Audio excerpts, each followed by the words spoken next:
Bismillahirrahmanirrahim. Assalamualaikum warahmatullahi wabarakatuh. Alhamdulillahi rabbil alamin. Wal 'aqibatu lil muttaqin wa la 'udwana illa 'alal zalimin.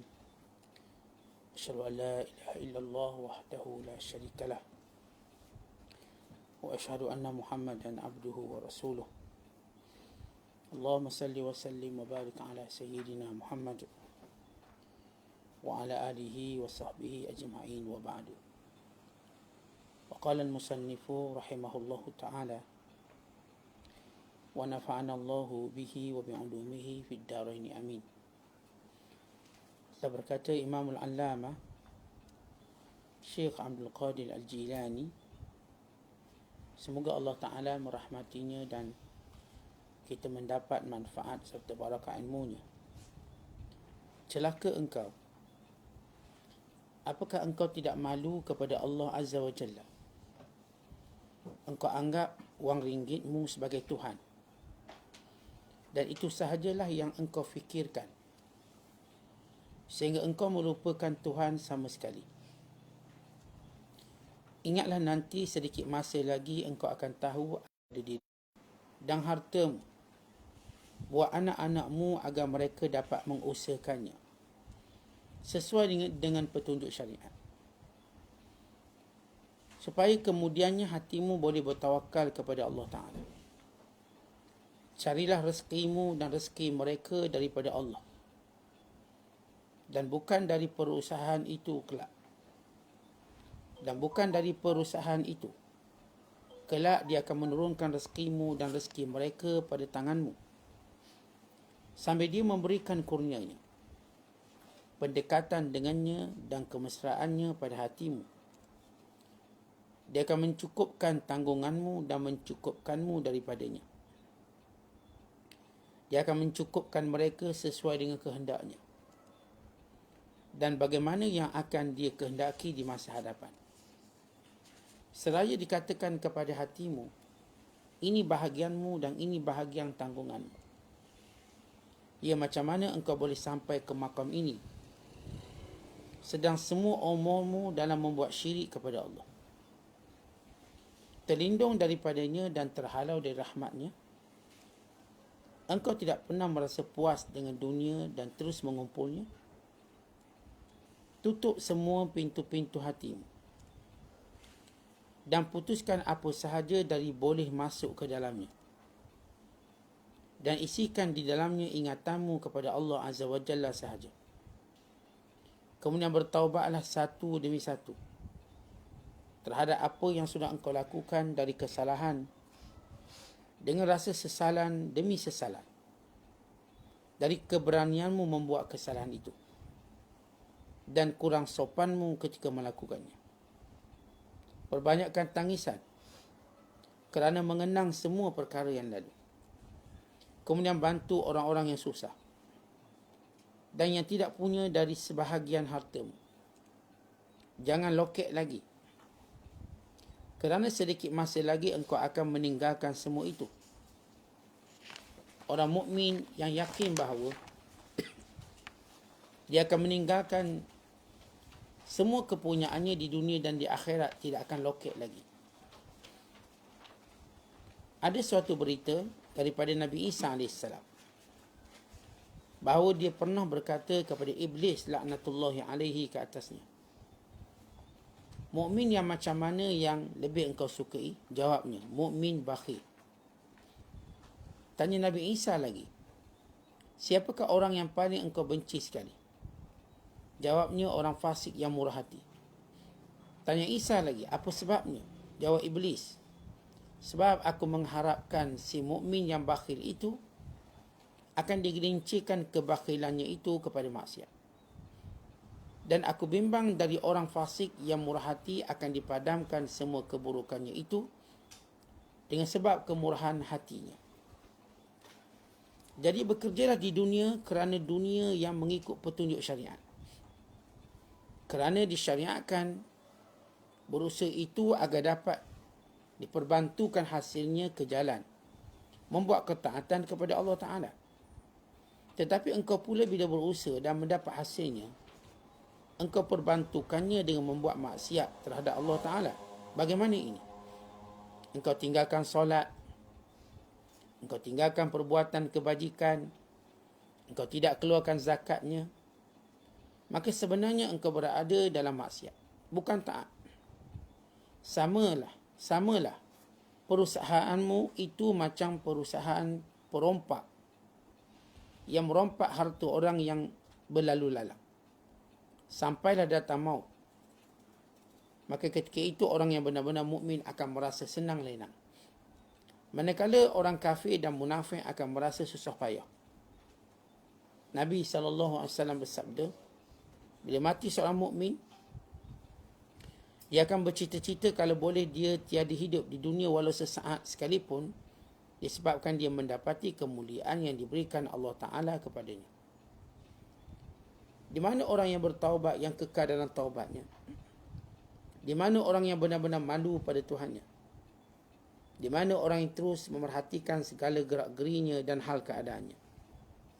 Di mana orang yang menjaga dirinya dari segala yang diharamkan Allah, baik di hadapan ramai ataupun di khalwatnya, ketika bersendiriannya? Di manakah orang yang menutup mata hatinya dan mata kasarnya? Nabi SAW bersabda, kedua mata pun boleh berzina, dan zinanya ialah memandang, yakni kepada yang haram. Betapa banyak kali matamu sudah berzina dengan memandang kepada yang haram dari aurat wanita dan aurat kanak-kanak. Tidakkah engkau pernah mendengar firman Allah Ta'ala, Kulil mu'minina yaghuddu min absarihim, katakanlah kepada kaum mukminin supaya mereka menutup pandangan mereka. Muslimin dan muslimat yang dirahmati Allah sekalian, tajuk kita pada pagi ini ialah sedarkan dirimu sebelum terlambat. Di antara perkara yang menjadikan manusia ini celaka, jauh daripada Allah, bila mereka menjadi hamba kepada harta benda, hamba kepada wang ringgit, hamba kepada kekayaan, sehingga mereka lupa kepada Allah. Dalam hadis, Nabi SAW bersabda, Ta'isa abdul dinar, Ta'isa abdul dirham, Ta'isa abdul khamisah,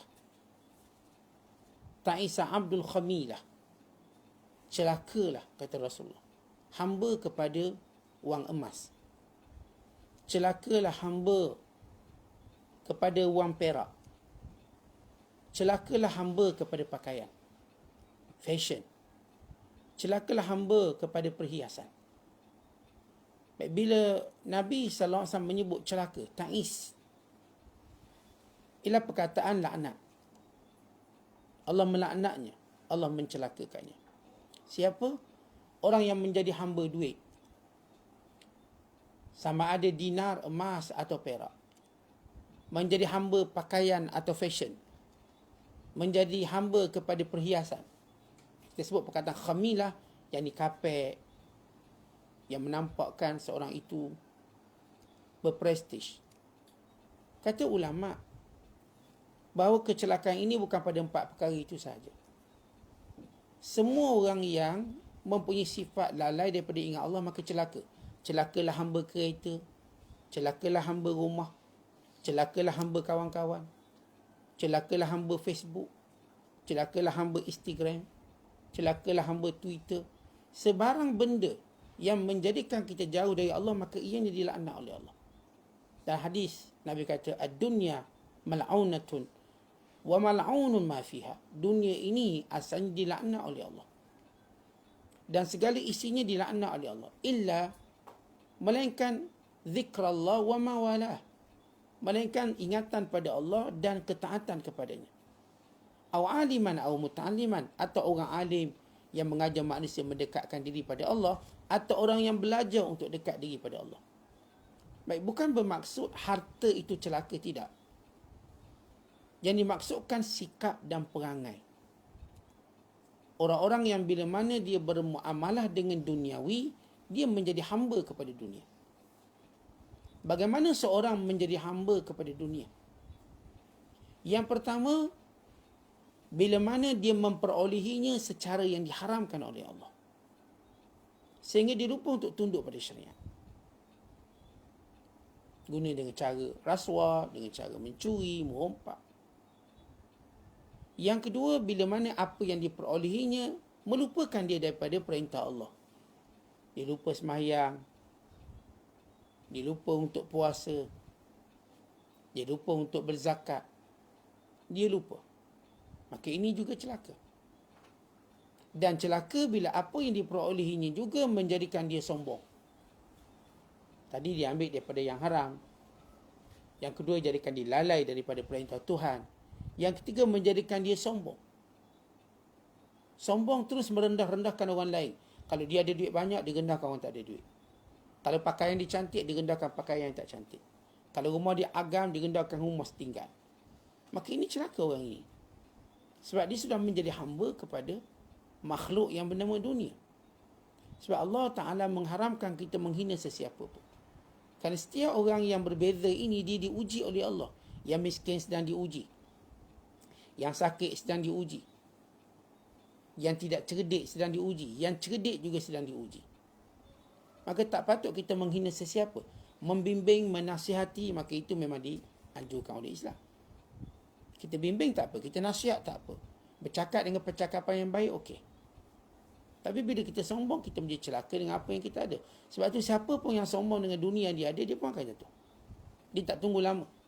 Pasukan bola sepak, dia bangga, dia menang, dia menghina pasukan lain. Penyokong turut menghina, tak lama kalah. Kita ingat tu macam biasa-biasa je. Pasukan ni gah. Penyokong-penyokong dia pula tumpang semangkuk, berbangga, lalu menghina pasukan lain. Itu pun Allah jatuhkan. Jangan kata yang lain-lain. Supaya kita tak sombong. Kita diuji. Dan yang keempat yang disebut celaka, ialah orang-orang bila mana melaksanakan ibadat, hatinya bergantung lagi pada benda itu. Masih teringat, sibuk. Allahu Akbar, sibuk. Juga celaka. Sebab sepatutnya waktu itu dia ingat Allah. Sepatutnya waktu itu dia khusyuk dengan Allah Ta'ala. Tak, dia baca Quran, dia ingat dunia.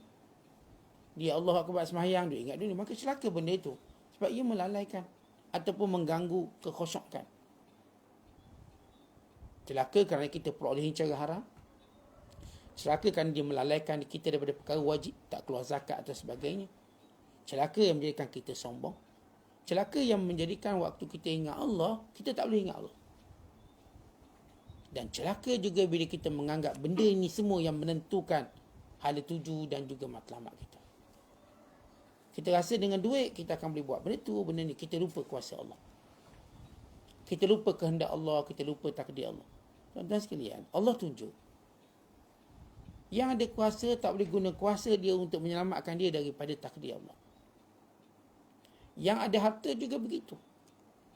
Yang ada ilmu juga begitu. Kadang orang ni alim, ngajar ramai orang. Tapi dia gagal mengajar anak dia. Padahal metod dia sama. Dia ajar. Anak dia tak nak belajar dengan dia. Bahkan anak dia memilih untuk menjadi jahil. Dia duduk kempen orang suruh jadi alim. Anak dia pilih untuk jadi jahil. Supaya dia sedar. Ini semua daripada kurnia Allah. Kalau hari ni orang nak dengar nasihat kita kerana kurnia Allah. Bukan kerana kita bagus. Bukan kerana kita hebat. Allah uji kita dengan perkataan kita, orang pun dengar nasihat kita, orang pun berubah. Tapi perkataan sama yang kita cakap menjadikan orang yang kita sayang tak berubah, anak-anak kita tak berubah. Orang-orang yang dekat dengan kita tak berubah. Supaya kita tahu ini adalah hidayah dari Allah. Tak ada seorang pun boleh berbangga dengan apa yang dia ada. Tak ada seorang pun boleh berkata bahawa apa yang dia ada menentukan apa yang dia nak. Kita tak tentukan apa-apa. Kita tak boleh tentukan. Sihat tubuh badan kita bukan menentukan untuk kita mendapat keuntungan dunia. Ada orang sakit dapat untung dunia. Kita sihat tak dapat. Ketampanan wajah kita bukan menjadi sebab kita dapat kerja. Ada orang muka tak lawa dapat kerja. Semuanya benda ni ujian Allah. Jadi bila kita sebut celaka hamba duit yang melanggar syariat dalam memperolehinya, atau yang meninggalkan kewajiban, atau yang sombong, atau yang lalai, yang jadi kacau di dalam ibadat, atau yang menganggap apa yang dia ada ini menentukan. Duit dia boleh buat apa saja. Tidak. Baik duit, baik pangkat, baik apa. Tuan-tuan sekalian, perkara besar yang perlu kita tahu, kita di dunia sedang diuji oleh Allah. Kita bukan siapa-siapa pun. Saya bukan siapa-siapa, tuan-tuan pun bukan siapa. Kita semua ialah makhluk yang diuji sekarang. Maka terima ujian dengan sabar, dengan rendah diri, dengan tawaduk, dengan mengadu pada Allah, dengan tidak menghina manusia, dan dengan tidak berputus asa daripada rahmat Allah Ta'ala. Sampai masa tuan-tuan sekian kita pun pergi mati kita. Dan tempoh mati itu tak jauh.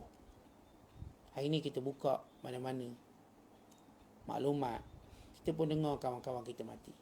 Buka Facebook, ada sahabat kita mati. Buka IG, ada sahabat kita mati. Kita buka Twitter, ada sahabat kita mati. Kita buka surat khabar, ada sahabat kita mati. Kita duduk bersembang, ada sahabat kita mati. Kita tak jauh. Bila berita kematian sudah sampai ke telinga, berarti ialah giliran kita. Mahu atau tidak mahu? Kalau berita kematian dah sampai ke telinga tuan-tuan, itu adalah amaran Allah pada kita. Dan itu menandakan kita akan mengikuti turutannya. Sebab itu bagaimana para sahabat, setiap kali berlaku kematian mereka berkata, imdau fanahnu alal athar. Pergi dulu, kami akan mengikorimu. Kami akan mengikutimu. Kami akan berada pada giliranmu pula.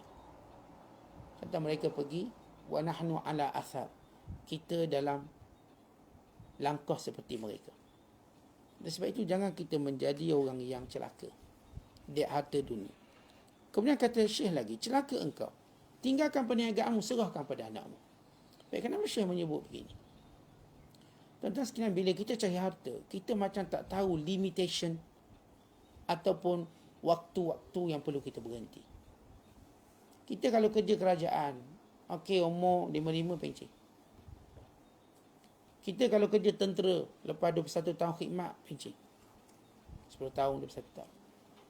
Kita kerja apa pun, dia mesti bagi satu tahdid ataupun keterbatasan waktu. Semua kita tahu. Kita dah tua nak jadi askar, siapa nak ambil? Nak jadi polis, siapa nak ambil? Nak jadi jaga pun tak ambil. Maksudnya apa pekerjaan, orang pun tahu tarikh lupuk kita. Tapi malangnya kita sendiri tak tahu tarikh lupuk kita. Tentang setiap orang ada tarikh lupuk. Saya ada tarikh lupuk saya. Tok Imam, hari inilah dia ada gigi belaka. Nanti bila pagaunya semua runtuh, gigi tak ada, baca Fatihah pun tak betul, dia kena berundur. Dia kena tahu waktu ini dah habis. Ya, ini mungkin waktu saya kuliah. Nanti kalau saya nyanyuk, saya lupa, maka itu bukan waktu saya. Saya kena mundur ke belakang. Semua orang kena tahu bila dia bukan waktunya. Dia kena tahu. Dan kita tahu bukan lagi waktu kita main bola sekarang. Umur kita tua, tulang repuk, kalsium kurang. Kita pun tahu bukan sekarang waktu kita nak bertumbuk dengan orang, kita dah tak kuat. Orang yang bertumbuk tu pun dia tahu pencen. Dia tahu dah tak boleh dah. Ni kadang-kadang kita tengok yang main tinju, jurulatih dia tengok yang dilatih itu sudah dah kalah, dia dah baling tawa, baling tuala sebagai isyarat pada referee supaya hentikan. Walaupun yang tu belum ngalah, jurulatih kat luar dah baling tawa, atau dia akan pusing tawa, isyarat. Akhirnya referee akan hentikan. Kita dulu ada peninju paling hebat, Muhammad Ali. Sebut je Muhammad Ali, kenal. Kalau tuan-tuan kenal, maknanya tuan-tuan tua sama macam saya lah. 40, 50, 60. Muhammad Ali. Siapa pengkat dia kena berhentikan apa? Dia kena Parkinson. Dia tumbuk dah tak laju. Bila lawan dia tumbuk dia tak boleh balas. Sebab apa? Gerakannya terbatas. Dia tahu ini waktunya, maka dia perbaiki. Baik, kita tahu semua ini dalam kehidupan kita, pencen. Tapi malang, kita tuan-tuan bila nak pencen daripada kesibukan dunia dan belajar percaya pada orang lain pula menguruskannya untuk kita bulat masa dengan Allah. Lepas tu Syekh Abdul Qadir kata, tinggalkan perniagaanmu, serah pada anak-anak. Tetapi sampai bila kita tak percaya pada anak-anak kita pula yang menguruskannya. Sekarang bukan zaman kita.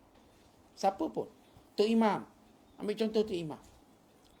Dah bukan giliran kita. Serah, percayalah pada ganti kita. Kita imam tua, percayalah pada imam muda dia pula naik. Sebab kita baca Fatihah, tak berapa betul dah. Kerana masalah gigi, masalah pernafasan. Baca Fatihah pun kita bernafas banyak kali. Sebab apa? Kita lelah, asma. Sudah sampai masa kita suruh orang lain. Ada satu tempat dulu, Tok Imam ni kita nasihat dia, dah lah Haji. Haji dah tak boleh. Salah dah baca ni. Tak nak. Dia kekal jadi imam. Orang pun tak nak ikut dia. Akhirnya dia malu, dia pun kurung kat rumah dia. Silap dia. Orang dah cakap Haji dah baca tak betul. Ustaz kita dah beritahu tak betul. Dia nak jadi imam dulu. Orang komat dia naik imam. Akhirnya orang tak nak ikut dia. Dan dia malu, dia tak nak datang surau. Ini berlaku dalam pengalaman saya. Jadi, kalau tahu waktu itu, waktu yang lebih kita tahu ialah, tuan-tuan takkanlah kita nak ibadat macam ni lagi, celup-celup macam tu. Semahyang, terkejar-kejar waktu. Nak sembahyang asar, rapat maghrib dapat. Nak sembahyang zuhur, rapat asar. Kenapa? Sibuk. Sampai bila? Nak belajar, asyik kata sibuk Ustaz. Saya memang nak dengar kuliah Ustaz. Tunggu pencing. Pencing saya akan ikut kuliah Ustaz. Baru pencing 2 hari mati. Tuan-tuan, kita ada perkara kena serius. Mencari kembali bekalan agama kita. Yang dah hilang, yang kita terlepas peluang. Ngaji tak pandai lagi, fardu ain tak lepas lagi. Hukum hakam tak tahu lagi. Ingatan kita pada mati. Masih lagi tumpul, tak kuat untuk mendorong kita ibadat. Tak kuat. Jadi sampai masa hal-hal duniawi kalau kita boleh serah pada orang lain, sila serah. Kata dulu orang yang jadi khalifah pun serah pada orang lain sebab dia rasa dia perlu cari Tuhan. Ibrahim bin Adham, dia raja di satu kawasan nama Balah. Balah di kawasan di Afghanistan. Tapi dia tahu sampai masanya dia perlu dekat dengan Allah. Selepas datang teguran-teguran yang banyak. Peristiwa taubat Ibrahim bin Adham. Ketika dia sedang berburu, tiba-tiba terdengar suara berkata, apakah tujuan ini kamu diciptakan? Untuk berburu atau untuk menyembah Allah? Akhirnya dia tinggalkan jawatan khalifah. Dia beri kepada saudara dia. Sebab ini sudah sampai masanya. Allah Ta'ala sebut dalam Quran, alam ya'ninil ladhina amanu an takhsha'a qulubuhum li dzikrillah wa ma nazala minal haqq. Apakah belum sampai masanya bagi orang beriman untuk mereka lebih khusyuk kepada Allah dan menerima kebenaran? Tak sampai lagi masa dia. Tentang kita sampai kecerah duk beri alasan itu, alasan ini. Belum sampai ke masa kita nak duduk dengan kuliah. Belum sampaikah lagi masa untuk kita solat berjemaah sah depan. Apakah belum sampai masa untuk kita tunggu di rumah Allah, mendengar azan-azan dilaungkan? Apakah belum sampai masa kita buka mushaf, lalu kita baca Al-Quran? Apakah belum sampai masanya untuk kita melakukan segala kebaikan dan ketaatan pada Allah? Oleh sebab itu, tuan-tuan sekalian, Syekh Abdul Qadir menyebut bahawa serahkan urusan dunia itu kepada anak-anakmu, kemudian suruh mereka patuhi syariat. Patuhi syariat dalam melaksanakan, dalam mencari rezeki. Kemudian ketika itu, perusahaanmu, segala usaha kita, Allah akan cukupkan. Yang saya sebut tadi, kita ada penyakit tak percaya pengganti. Penyakit ini kena pada semua orang. Tok Imam tak percaya pada pengganti dia. Ustaz tak percaya pada pengganti dia. Peniaga tak percaya pada pengganti dia. Semua orang agak suka nak percaya pada pengganti. Sebab kita rasa kita akan buat lebih baik daripada orang lain. Itu perasaan kita. Tapi kita perlu tahu, saya katakan, ada waktu-waktu kita perlu bulatkan diri kita dengan Allah. Kalau kita semakin hampir dengan umur-umur nazak kita. Semakin hampir. Kalau dah umur-umur nazak baru kita nak ingat Allah, apa gunanya? Jadi beri kepercayaan pada orang luar kita. InsyaAllah rezeki kita tetap dicukupkan sama. Sama. Kita bimbang, Ustaz, kalau saya serah nanti, saya tanggungan itu ini. Biar haji umur berapa haji? Haji umur 60, 70. Dengan penyakit tiris serangkai. Tak takut ke jantung berhenti mengejut. Masih lagi beri alasan anak. Lepas tu cucu. Biar anak pula cari. Ini waktu anak-anak. Pimpin dia. Ajar dia. Ikut syariat. Dan lepas itu kamu mendekatkan diri pada Allah. Itu yang patut kita lakukan.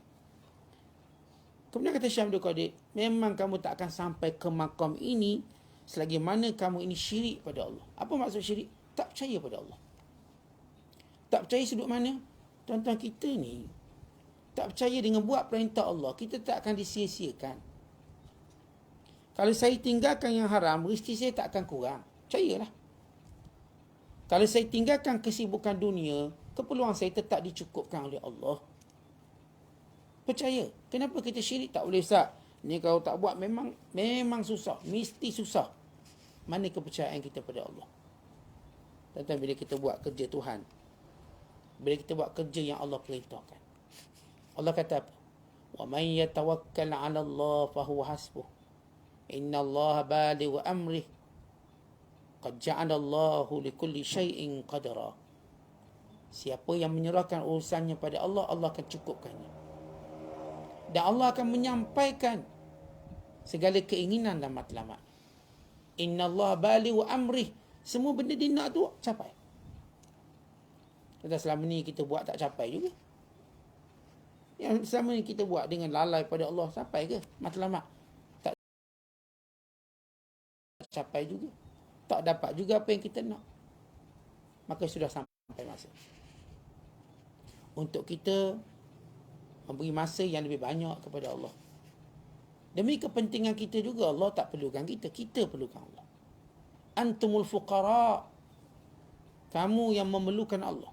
Wallahu huwal ghaniyul hamid. Allah itu kaya, lagi terpuji dan tidak memerlukan padamu. Kemudian kata Syekh Abdul Qadir, tutup semua pintu-pintu lain. Apa sahaja yang memutuskan ingatanmu kepada Allah. Pertama, tutup dulu pintu kesibukan tu. Tutup dulu pintu pergantungan pada makhluk. Tutup dulu pintu ingatan kepada makhluk. Lepas itu, taubat kepada Allah sungguh-sungguh. Taubat atas setiap kesalahan kita buat. Kemudian menyesal. Menyesal sebab kita berani sangat buat maksiat pada Allah. Dan kurangnya adab kita dengan Allah Ta'ala. Kemudian menangis. Tuan-tuan, menyesal tanpa air mata tak kuat. Tak kuat. Kita kalau makan nasi, walaupun nasi orang kata kenyang, tapi tak ada lauk, tak akan sempurna. Tak ada kuah, tak akan sempurna. Maka semua benda-benda macam tu, tuan-tuan sekalian, merupakan kecacatan kalau kita tak peroleh. Jadi kalau nyesal tu kena nangis lah. Kenapa? Allah suka hamba yang menangis. Syaitan suka hamba yang ketawa. Syaitan dia akan suka hamba yang ketawa, hamba yang resah, sedih. Itu syaitan suka. Allah pula suka hamba yang menangis. Kerana takutkan Allah. Kerana cinta pertemuan dengan Allah. Kerana melihat penyesalan-penyesalan atas apa yang mereka lakukan. Allah bagi segala-galanya, lalu segala-galanya kita buat maksiat pada Allah. Allah bagi kita rezeki yang cukup. Allah Ta'ala bagi kita nikmat yang banyak. Alhamdulillah sampai 60 mata tak kelabu. Telinga pun Masya Allah tak jejah sikit pun. Tapi telinga ni banyak dengan maksiat daripada taat. Kita pun segan, kita pun malu dengan nikmat Allah buat maksiat. Kita Alhamdulillah tuan-tuan, tubuh fizikal kita walau masuk 5 siri, 6 siri, okey. Makan masih selera. Tapi tidakkah kita malu dengan nikmat-nikmat ini, kita tak buat ketaatan pada Allah. Kemudian Syekh menyebut antara cara bagaimana kita nak perbaiki diri kita. Dia dah sebut tadi, tutup segala pintu lain daripada Allah yang menghalang kita ingat Allah Ta'ala. Kemudian kita taubat. Kemudian kita menyesal atas kesilapan kita, berani kita buat maksiat, tak ada adab kita dengan Allah. Kemudian menangis kita. Menangis atas apa yang kita lakukan. Kemudian tuan-tuan sekalian, bantulah orang susah. Kesempurnaan hubungan kita dengan Allah tidak akan sempurna melainkan kita mesti ada hubungan dengan manusia. Manusia mana kita nak berhubung? Orang yang susah, yang perlukan bantuan. Selagi banyak harta kita infakkan untuk membantu orang susah, atau masa kita untuk infakkan, maka ia sama sebagaimana kita beribadat kepada Allah. Sebab itu Allah sebut dalam hadis, Nabi menyebut, wallahu fi aunil abdi ma kana al-abdu fi auni akhi. Allah dalam pertolongan hamba-Nya selagi mana hamba-Nya dalam pertolongan saudaranya. Wallahu fi hajatil abdi ma kanatil abd fi hajati akhi. Allah menyempurnakan hajat hamba yang menyempurnakan hajat saudaranya. Sebab itu tuan-tuan, kalau kita dengar kawan-kawan kita yang berhajat,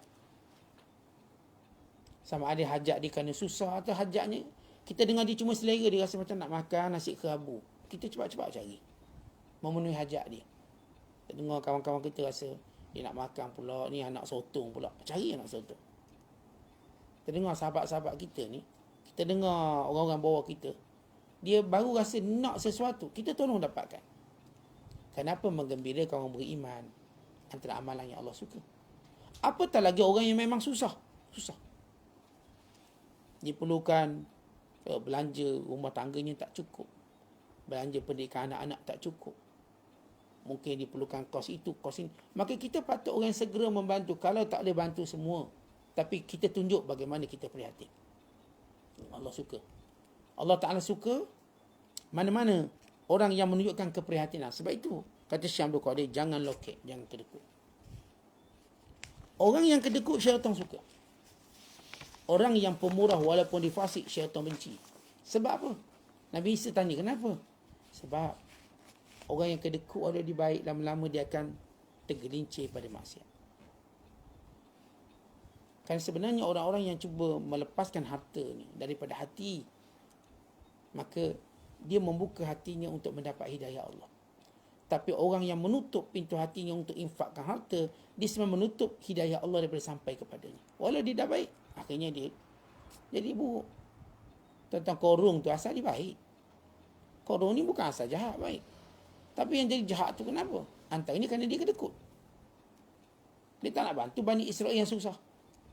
Dia nak gunakan hartanya duduk satu level dengan orang kaya, kalangan keluarga Firaun.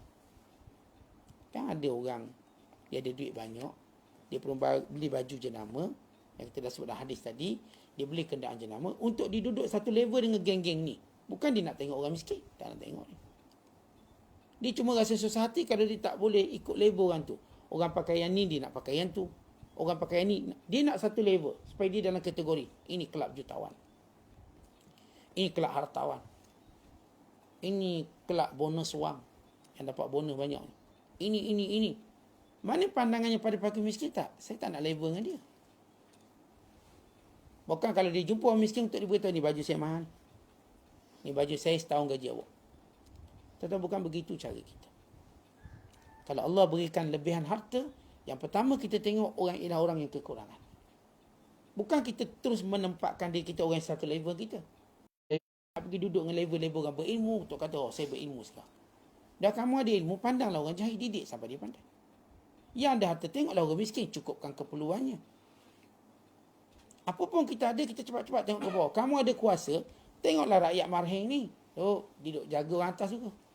Ada kuasa untuk jaga orang elit juga, buat apa? Ingat, setiap kali kita ada kelebihan, lihat orang yang ada kekurangan. Bukan untuk kita duduk bersama orang yang ada kelebihan. Tak, kita tak nak duduk dengan mereka. Kalau saya katakan seorang ada ilmu, maka cepat-cepat melihat orang jahil. Didik mereka, ajar mereka, angkat mereka. Seorang doktor, kalau orang tu ada ilmu kedokteran, apa yang dia tengok? Dia tengok orang sakit. Dia sibuk diri dia jumpa orang sakit. Tanya doktor, orang paling banyak dia jumpa siapa? Orang sakit. Lihat bagaimana ilmu tu bermanfaat. Kalau dia dapat ilmu doktor sebab nak jumpa dengan doktor, maka ilmu tak ada manfaat.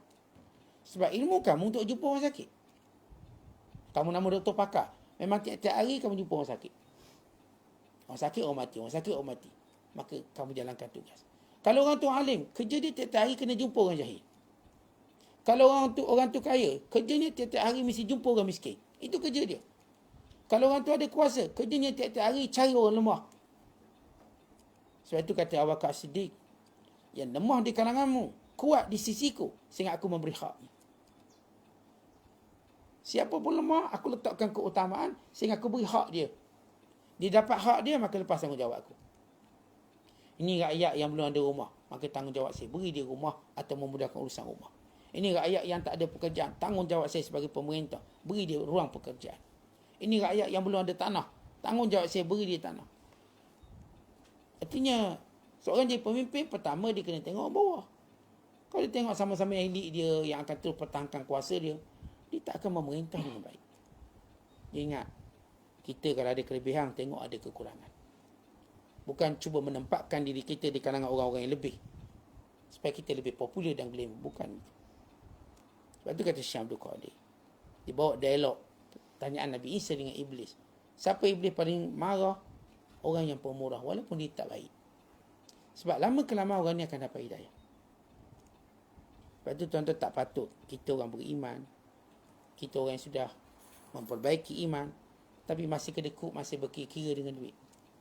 Harta. Khususnya orang-orang yang memang kita ada tanggungjawab. Orang yang lemah. Kita berkira dengan orang yang penipu tak apa. Tapi orang yang memang berhak. Kalangan kaum kerabat. Kalangan orang yang kita wajib nafkahi. Atau kalangan orang yang memang kita tahu susah. Berbanding kita senang, kita senang. Kita setakat nak 1,000, 2,000. Ketik tangan sampai. Orang ni nak dapat 1,000, tunggu sebulan baru sampai. Jadi sepatutnya kita tengok. Macam mana saya boleh berkongsi.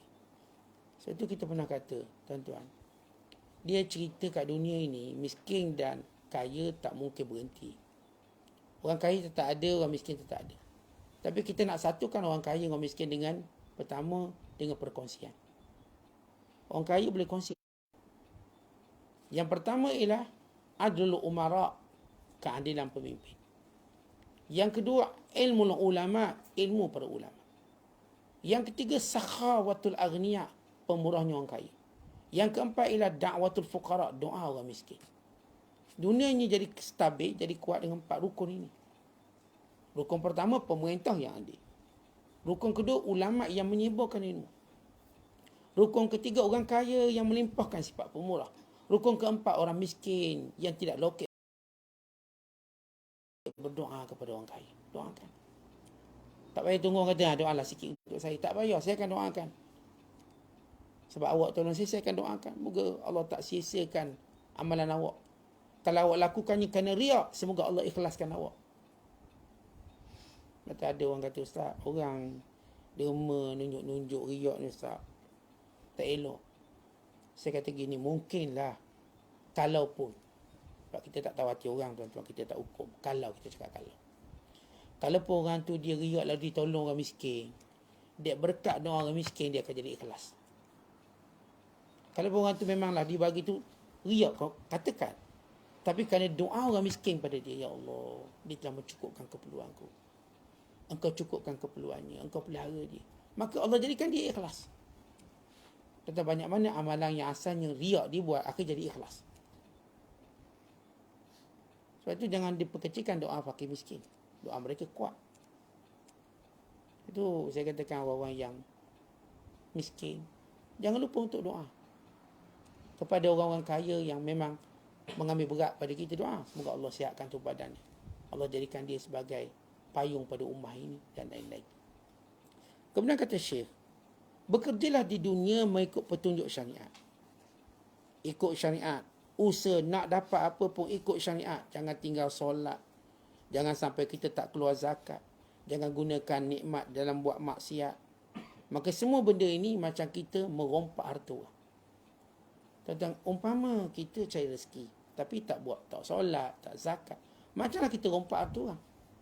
Kenapa? Ya rompak tu kan berdosa. Merampas. Ya kamu telah mengambil harta tadi dengan cara salah. Kita baik orang merompak, baik yang ambil harta tak sembahyang. Apa persamaan dia?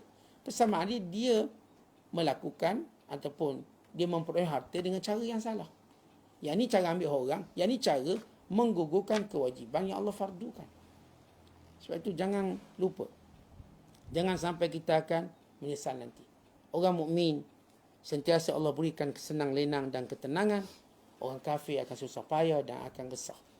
Dalam hadis disebut, mana-mana orang beriman yang masuk syurga. Mereka tak ada pun nak kembali ke dunia. Walaupun seketika. Kerana mereka melihat nikmat yang Allah berikan kepada mereka. Melainkan orang yang mati syahid. Orang mati syahid, mereka nak kembali semula di dunia.